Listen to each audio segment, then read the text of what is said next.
এখন দিন শেষে যখন সারা বাংলাদেশ একটা নির্বাচনের দিকে বা যে অস্থিতিশীল পরিবেশ বা যে অসহিষ্ণু পরিবেশ রাজনৈতিক অঙ্গনে দেখা গেছে, সেটার একটা সলিউশন সারা বাংলাদেশের মানুষ খুঁজছে।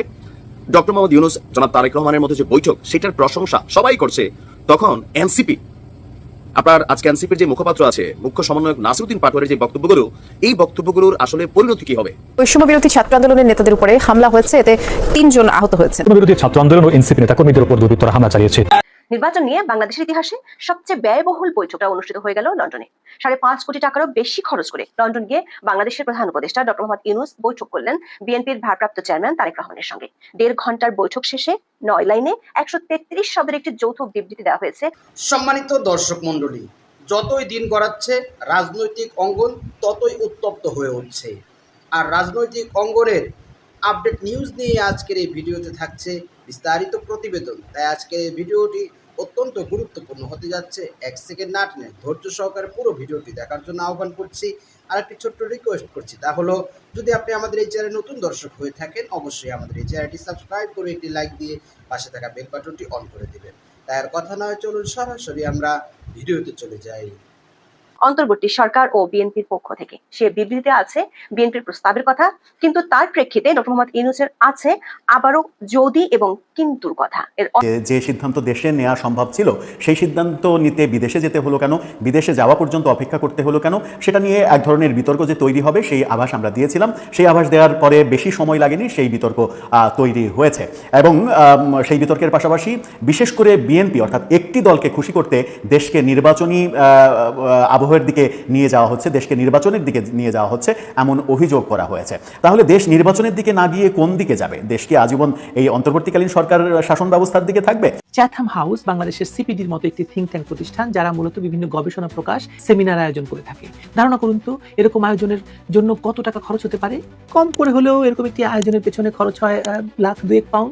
ডক্টর ইউনূস এই টাকা নিজের পকেট থেকে দিয়েছেন কিনা সেটা যাচাই করার কিছু নেই, কারণ এই সওদাগরের পুত্র, তার পক্ষে নিজের পকেট থেকে অর্থ খরচের কোনো নজির এ যাবৎ নেই। রমজানের পূর্বেই 12 ফেব্রুয়ারি অনুষ্ঠিত হতে পারে আসন্ন জাতীয় সংসদ নির্বাচন। ইউনূস তারেক লন্ডন বৈঠকের আড়ালে বিএনপিকে ক্ষমতায় বসানোর একটা বন্দোবস্ত হয়েছে, এই প্রশ্ন অনেকে তুলছেন এবং ওই সন্দেহ অনেকে করছেন। নির্বাচন নিয়ে বাংলাদেশের ইতিহাসে সবচেয়ে ব্যয়বহুল বৈঠকটা অনুষ্ঠিত হয়ে গেল লন্ডনে। 5.5 কোটি টাকারও বেশি খরচ করে লন্ডন গিয়ে বাংলাদেশের প্রধান উপদেষ্টা ডক্টর মোহাম্মদ ইউনূস বৈঠক করলেন বিএনপির ভারপ্রাপ্ত চেয়ারম্যান তারেক রহমানের সঙ্গে।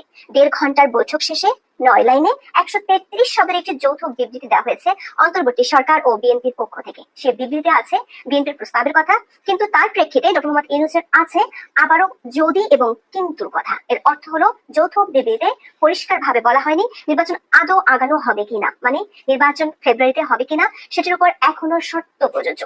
তবে বিএনপি বলছে তারা এই বৈঠকে সন্তুষ্ট, কিন্তু এই বৈঠক থেকে কিছু প্রশ্ন উঠে এসেছে। প্রশ্ন হলো 1.5 ঘন্টার একান্ত বৈঠকে নির্বাচন কখন হবে সেটি শুধু আলোচনা হয়নি, তাহলে বাকি ইস্যুগুলো কি? শুধু একটি ব্যক্তিগত পুরস্কার নেওয়া আর এখনো শর্তযুক্ত নির্বাচনের দিনক্ষণ ঠিক করতে 5.5 কোটি টাকা রাষ্ট্রীয় কোষাগার থেকে খরচ করা হলো কেন? সবচেয়ে অবাক করা বিষয় হলো যে জাতীয় নিরাপত্তা উপদেষ্টা খলিলুর রহমানের পদত্যাগ চেয়ে বিএনপি গলা ফাটালো, তার সাথে একই টেবিলে বসে ব্রিফিং করলো কেন? বিস্তারিত জানতে চলুন যাওয়া যাক বিশ্লেষণ।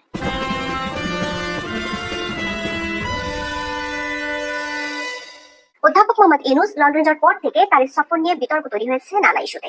তার দপ্তর থেকে একে সরকারি সফর বলে দাবি করা হয়েছিল, কিন্তু ব্রিটেনের প্রধানমন্ত্রী কিয়ার স্টারমার ডক্টর ইউনূসের সাক্ষাতের নিমন্ত্রণে কোনো তোয়াক্কা না করায় প্রশ্নের মুখে পড়ে যায় তার এই সফর। ব্রিটেনের সাবেক মন্ত্রী টিউলিপ সিদ্দিক আমন্ত্রণ জানিয়েছিলেন ডক্টর ইউনূসকে। সে আমন্ত্রণ অবশ্য গ্রহণ করেননি বাংলাদেশের অন্তর্বর্তী সরকারের প্রধান। এর মধ্যে চাথাম হাউসের অধিবেশনে বঙ্গবন্ধুর বাড়ি ভাঙা, আওয়ামী লীগের কার্যক্রম নিষিদ্ধ করার মতো বেশ কিছু সংবেদনশীল প্রশ্নের মুখোমুখি হতে হয়েছিল তাকে, যেগুলো সরাসরি কোনো উত্তর তার কাছ থেকে পাওয়া যায়নি। এমনকি ওই অধিবেশনে দেশের ভোটারদের সম্পর্কে অপমানজনক মন্তব্য করে বেশ বিতর্কের জন্ম দিয়েছেন ডক্টর ইউনূস। সব মিলিয়ে স্থানীয় কয়েকজন মন্ত্রী এবং তার সমর্থক বলে পরিচিত কয়েকজন বাঙালি এমপিদের সাথে সাক্ষাৎ ছিল ডক্টর ইউনূসের এই সফরের সাফল্য গাথা। এর মধ্যে লন্ডনের স্থানীয় আওয়ামী লীগের ব্যাপক বিক্ষোভের মুখে পড়েন ডক্টর ইউনূস ও তার সফর সঙ্গীরা। তবে অনেক বিতর্কের মধ্যে ব্রিটেনের রাজা 3য় চার্লসের কাছ থেকে কিংস হারমোনি অ্যাওয়ার্ড এবং রাজার সাথে ফটো সেশন 12 জন পর্যন্ত ডক্টর ইউনূসের সবচেয়ে বড় সাফল্য ছিল। এর মধ্যে প্রশ্ন উঠেছে একটি ব্যক্তিগত পুরস্কার আর কিছু কল মিটিং এর জন্য রাষ্ট্রীয় কোষাগার থেকে এত টাকা কেন খরচ করা হলো? সাংবাদিক জুলকার নাইন তার ফেসবুক পোস্টে জানিয়েছেন ডক্টর ইউনূসের সফরে 39 জনের লটবহর ছিল। তাদের অবস্থানের জন্য লন্ডন শহরের অন্যতম ব্যয়বহুল দ্য হোটেল ডরচেস্টারে 4 রাতের জন্য 37টি রুম রিজার্ভ করা হয়। তাদের হোটেল বিলের একটি কপি পর্যালোচনা করে দেখা যায় 39 জনের সফর দল 4 রাত অবস্থানের জন্য খরচ করা হয়েছে 2,10,325 ব্রিটিশ পাউন্ড, যা বাংলাদেশি টাকায় 3.5 কোটি টাকা। স্বাভাবিকভাবেই ডক্টর ইউনূসের জন্য সবচেয়ে বেশি কোনোচি রুমটি বরাদ্দ নেওয়া হয়েছিল, যার ভাড়া দিনে 6,045 পাউন্ড, মানে বাংলাদেশি টাকায় 10 লাখ টাকা। সেই হিসেবে ডক্টর ইউনূসের রুম ভাড়া করেছে 4 দিনে 40 লাখ টাকা। এই 3.5 কোটি টাকার বাইরে বিমান ভাড়া বাবদ খরচ করা হয়েছে আরো 2 কোটি টাকা। ঢাকা থেকে লন্ডনে বাংলাদেশ বিমানের সরাসরি ফ্লাইট থাকলেও ডক্টর ইউনূস ও তার টিম ব্যবহার করেছেন এক্সপেন্সিভ এমিরেটস এয়ারলাইন্সের বিজনেস ক্লাস। ঢাকা লন্ডন ঢাকার বিজনেস ক্লাসের টিকিটের খরচ জনপ্রতি কমপক্ষে 5 লাখ টাকা। সেই হিসেবে 39 জনের জন্য 2 কোটি টাকা খরচ হয়েছে। এর বাইরে সবাই রাষ্ট্রীয় কোষাগার থেকে পেয়েছে অন্যান্য অ্যালাউন্স। জনাব জুলকারনাইন প্রশ্ন রেখেছেন, দেশের সরকার প্রধান অবশ্যই বিদেশ সফরে যেতে পারেন, তার নিরাপত্তা ও মর্যাদা বিবেচনায় যে কোনো শীর্ষ হোটেলে তিনি ও তার দল অবস্থান করতে পারেন, কিন্তু তার এই সফরে বাংলাদেশ কি পেল বা কিভাবে লাভবান হলো সেটা প্রকাশ করা গুরুত্বপূর্ণ। যেহেতু ব্রিটিশ সরকার প্রধানের সাথে কোনো বৈঠক হয়নি, ব্রিটিশ সরকারের কোনো পর্যায়ের সাথে কোনো সমঝোতা স্মারক পর্যন্ত স্বাক্ষর হয়নি, তাই বলা যায় ডক্টর ইউনূসের এই সফর কোনো দ্বিপাক্ষিক কিছু ছিল না। তবে দ্বিপাক্ষিক একটি বৈঠক ছিল, সেটি অনুষ্ঠিত। সম্মানিত দর্শক মণ্ডলী, যে কোনো পরিস্থিতির সামনে আসলেই ডক্টর মোহাম্মদ ইউনূস শুধুই পদত্যাগের কথা বলেন, শুধুই নিজেকে ছাড়িয়ে নেয়ার কথা বলেন তিনি পদত্যাগ করবেন, তিনি ক্ষমতায় থাকতে চান না।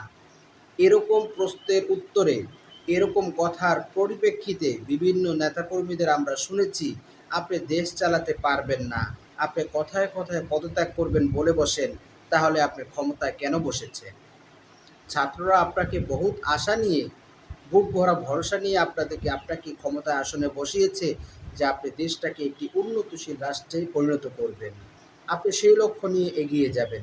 মানুষ তো পেছনে কথা বলবেই, কিন্তু পেছনের মানুষের কথা শুনে আপনি যদি থেমে দাঁড়ান, তাহলে থেমে যাবে 18টি বাংলাদেশের জনগণ, থেমে যাবে বাংলাদেশের উন্নতির অগ্রযাত্রা। কেননা ভারতকে থামানোর জন্য ভারতের একমাত্র গলার কাটা হলো আপনি, ডক্টর মোহাম্মদ ইউনূস। আপনি যদি ক্ষমতায় থাকেন, ভারতের কোনো শক্তি নেই বাংলাদেশের ওপর চোখ রাঙিয়ে তাকাবে। কিন্তু আপনি যদি এই ক্ষমতার গতি ছেড়ে দেন, তাহলে ভারত তাদের সর্বশক্তি দিয়ে বাংলাদেশের উপর চড়াও হবে। ফলে বাংলাদেশের মানুষের উপর নেমে আসবে দুর্বিষহ ও দুর্দিন। আমরা চাই না, বা আপনি কি চান বাংলাদেশের মানুষ কষ্ট করুক, বাংলাদেশের মানুষ কষ্ট পাক, বাংলাদেশের মানুষ গোলামের শিকল পরিধান করুক? আপনি কি চান বাংলাদেশের মানুষ ওই মোদী সরকারের দাসত্ব বরণ করে জীবনযাপন করুক, গোলামি হোক তাদের প্রধান পেশা? যদি এরকমটা না চান, অবশ্যই আপনার কাছে আমাদের দাবি থাকবে, আপনি আমাদের দেশকে এমন একটি স্থানে নিয়ে যাবেন যেখানে বাঙালি জাতি সারা বিশ্বের সামনে মাথা উঁচু করে দাঁড়িয়ে গর্বের সাথে বলতে পারবে, আমি বাঙালি, আমি বাংলাদেশি, আমি বাংলাদেশে বসবাস করি। সম্মানিত দর্শক মণ্ডলী, আজকের এই ভিডিও সম্পর্কে আপনার কি মতামত? অবশ্যই আপনার সেই মূল্যবান মতটি আমাদের কমেন্টস বক্সে জানাবেন। আর আজকের এই ভিডিওটি যদি আপনার ভালো লেগে থাকে, অবশ্যই ভিডিওটি একটি লাইক দিয়ে শেয়ার করে দিবেন। আজ এই পর্যন্তই। সকলেই ভালো থাকবেন, সুস্থ থাকবেন, নিরাপদ থাকবেন, এই আশা ব্যক্ত করে আজকের ভিডিও এখানেই শেষ করছি। আমিন ওয়া আখিরু দাওয়ানা আলহামদুলিল্লাহি রাব্বিল আলামিন। আসসালামু আলাইকুম ওয়া রাহমাতুল্লাহি ওয়া বারাকাতুহু।